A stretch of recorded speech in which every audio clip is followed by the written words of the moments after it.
बच्चों, आज हम अध्ययन करेंगे कक्षा 6 की संस्कृत पाठ्य पुस्तक संस्कृत बोध का। तो प्रारंभ करते हैं पाठ 7 से। सुकस्य कथा। तो सुकस्य कथा का तात्पर्य है तोते की कहानी। तो पाठ का प्रारंभ करते हैं।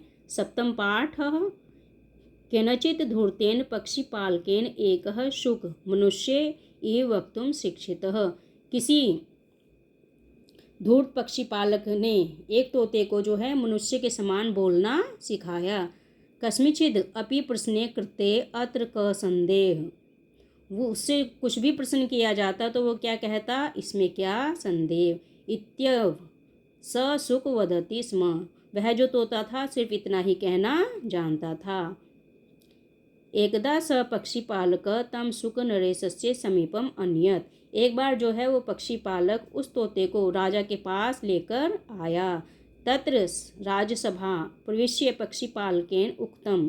तब जो है राज्यसभा में प्रवेश कर कर उस पक्षी पालक ने कहा, हे राजन अयम सुकः मनुष्य एव सर्वभाषणम वदति। यह जो तोता है मनुष्य के प्रकार से जो है बोल सकता है, यानी कि सभी कुछ जैसे मनुष्य बोलता है उसी प्रकार से यह तोता भी बोल सकता है।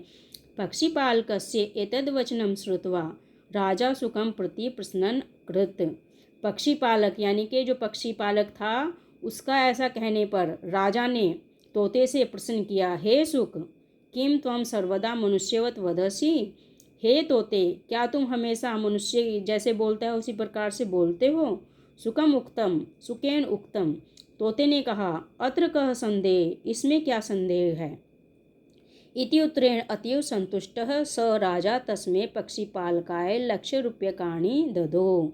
ऐसा सुनकर जो है राजा बहुत ही ज़्यादा संतुष्ट हो गया उसके उत्तरों से, और राजा ने उस पक्षी पालक को 1,00,000 रुपये दे दिए। पश्चात स्वमंदिरे शुक नीत्वा तत्र च उत्तम स्थाने तम स्थापयित्वा यदा प्रश्न कृत तदा सर्वस्य अपि प्रश्नस्य अत्र क संदेह इति एव एकम उत्तरम तेन शुकेन दत्तम।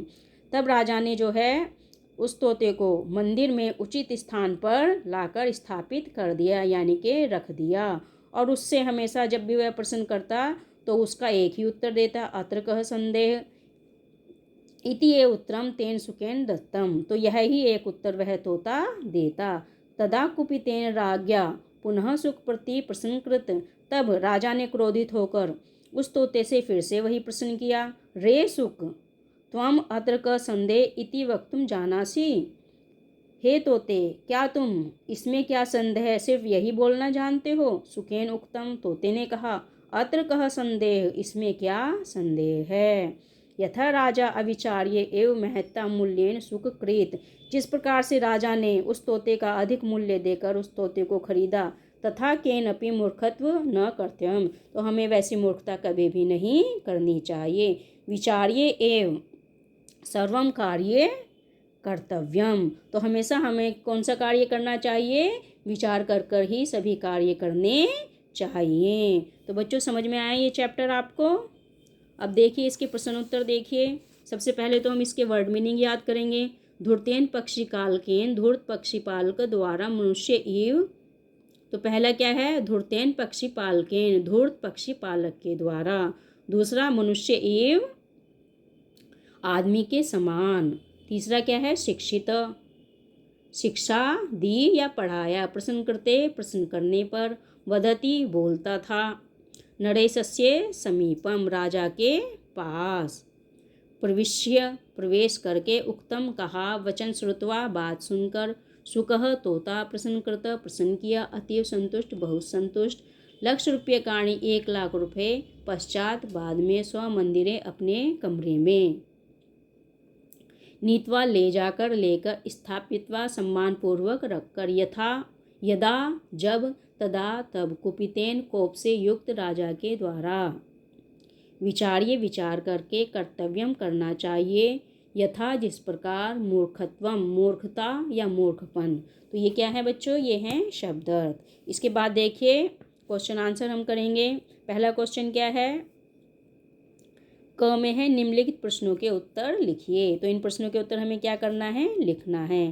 तो पहला क्वेश्चन क्या है, धूर्तेन पक्षीपालकेन सुकः केनव तक वक्तुम शिक्षितः, यानी कि धूर्त पक्षीपालक ने तोते को क्या बोलना सिखाया। तो उत्तर है इसका, धूर्तेन पक्षीपालकेन सुकः मनुष्य इव वक्तुम शिक्षितः, यानी कि धूर्त पक्षीपालक ने तोते को मनुष्य की बोली बोलना सिखाया। इसके बाद द्वितीय क्वेश्चन है, पक्षी का पालकः कम नीत्वा राज्ञ समीपम अगच्छत। तो यानी कि पक्षी पालक क्या लेकर राजा के पास गया। तो पक्षी पालक सुकः नीत्वा राज्ञ समीपम अगच्छत, पक्षी पालक जो है तोता लेकर राजा के पास गया। इसके बाद देखिए तृतीय प्रश्न, राजा तस्मै पक्षीपालकाय कत्य रूप्यकाणि ददौ। राजा ने उसको पक्षीपालक को कितने रुपए दिए। तो राजा तस्मै पक्षीपालकाय लक्ष्य रूप्यकाणि ददौ, तो राजा ने पक्षीपालक को 1,00,000 रुपए दिए। अब है आपका चतुर्थ प्रश्न, अन्ते राजा सुकेन किम पृष्टवान। अंत में राजा ने तोते से क्या पूछा।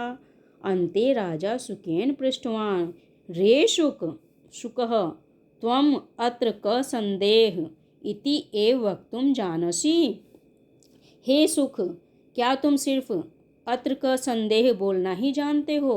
तो अंत में राजा ने उससे यही प्रश्न किया। तो बच्चों आपने ये देखे क्वेश्चन आंसर, तो ये आपके क्वेश्चन आंसर हैं। इसके बाद देखिए यहाँ पर क्या है, ख एक्सरसाइज में इसमें से उचित पद का प्रयोग करके प्रश्न निर्माण कीजिए। तो यहाँ पर देखिए कस्य, क, कम, कस्मे, ये 4 वो हैं, इन्हीं से आपको प्रश्नों का निर्माण करना है। तो यहाँ पे देखिए केनचित धूर्तेन पक्षीपालकेन एकः सुकः मनुष्य इव वक्तुम शिक्षितः। तो इसका प्रश्न क्या बनेगा, केनचित धूर्तेन पक्षीपालकेन एकः क, यानी कि एक क्या, मनुष्य इव वक्तुम शिक्षितः। तो यहाँ पे प्रश्न क्या बन गया, इसमें किसका प्रयोग करेंगे हम, क का प्रयोग एक के बाद होगा। ठीक है बच्चों।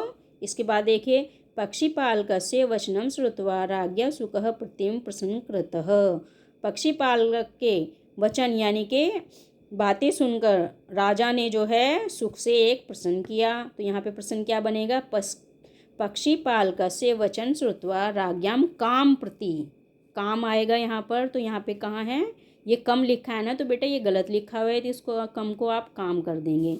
तो काम प्रति प्रसन्नम कृता, तो इसने किससे प्रसन्न किया। अब इसके उपरांत देखिए, इसके बाद है तीसरे नंबर पर, राजा पक्षीपालकय काय लक्ष रूप्यकाणि ददौ। तो राजा ने पक्षीपालक को 1,00,000 रुपए दिए। तो इसका प्रश्न क्या बनेगा, राजा कस्य, तो पक्षीपाल कस्य लिखा है, तो यहाँ पे आ जाएगा प्रश्न, राजा कस्य लक्ष रूप्यकाणि ददौ, राजा ने किसको 1,00,000 रुपए दिए। इसके बाद क्या है, राजा सुकम लक्ष्य रूप्यकाणि दत्ता कृत। यहाँ पे प्रश्न क्या बनेगा, राजा कस्मे, यानी कि राजा ने किसको, राजा कस्मे लक्ष्य रूप्यकाणि दत्वा कृतः। तो बच्चों समझ में आया ये आपको। तो आशा करती हूँ ये आपको ठीक प्रकार से समझ में आएगा। अगर आपको इसी प्रकार से और भी पाठों का अनुवाद और पाठ समझना है और उसके प्रश्न उत्तर आपको करने हैं, तो कृपया करके मेरे चैनल को सब्सक्राइब कीजिए, लाइक और शेयर भी कीजिए। ठीक है बच्चों।